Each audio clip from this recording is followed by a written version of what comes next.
Assalamualaikum. How are you all? Hope you all are good. Today we are going to learn English. Open page number 39.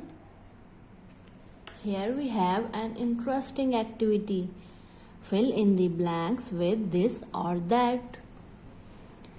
यहाँ पे हमारे पास कुछ pictures हैं और हमने इन ब्लैंक्स को इन पिक्चर्स की हेल्प से दिस और दैट के साथ फिल करना है। आपको पता है दिस हम कब यूज़ करते हैं? जब कोई चीज़ हमारे करीब होती है, हमारे पास होती है, उसकी तरफ इशारा करने के लिए हम दिस कहते हैं, और कोई चीज़ अगर हमसे दूर होती है तो उसकी तरफ इशारा करने के लिए हम दैट का यूज़ करते हैं। चलिए देखते हैं इस तस्वीर में ये कप इस बच्चे के हाथ में है, तो इसके लिए हम दिस यूज़ करेंगे या दैट? इसके लिए हम दिस यूज करेंगे। दिस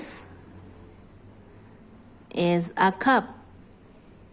ओके, अब देखिए ये बच्ची इस टेलीविजन की तरफ इशारा कर रही है। इसका मतलब क्या है कि ये टेलीविजन इसके पास नहीं है बल्कि दूर है। दूर के लिए हम कौन सा वर्ड यूज करेंगे?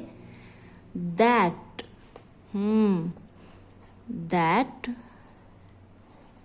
is a television. ओके, देखिए ये वॉशिंग मशीन इस बच्ची से दूर है, ये इसकी तरफ इशारा कर रही है, तो इसके लिए हम कौन सा वर्ड यूज करेंगे? That. That is a washing machine.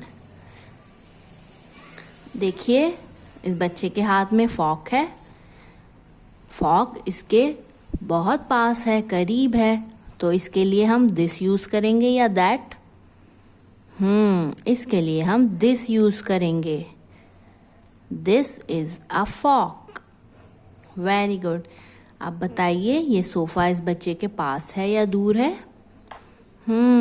ये सोफा इस बच्चे के करीब है। देखिए बिल्कुल साथ ही खड़ा हुआ है ये, तो इसलिए हम इसके लिए कौन सा वर्ड यूज करेंगे? दिस और दैट? इसके लिए हम दिस यूज करेंगे। This is a sofa. चलिए एक दफा सारे सेंटेंसेस को पढ़ लेते हैं।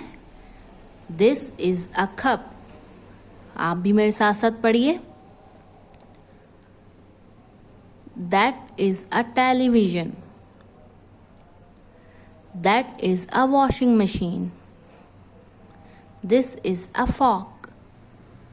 This is a sofa.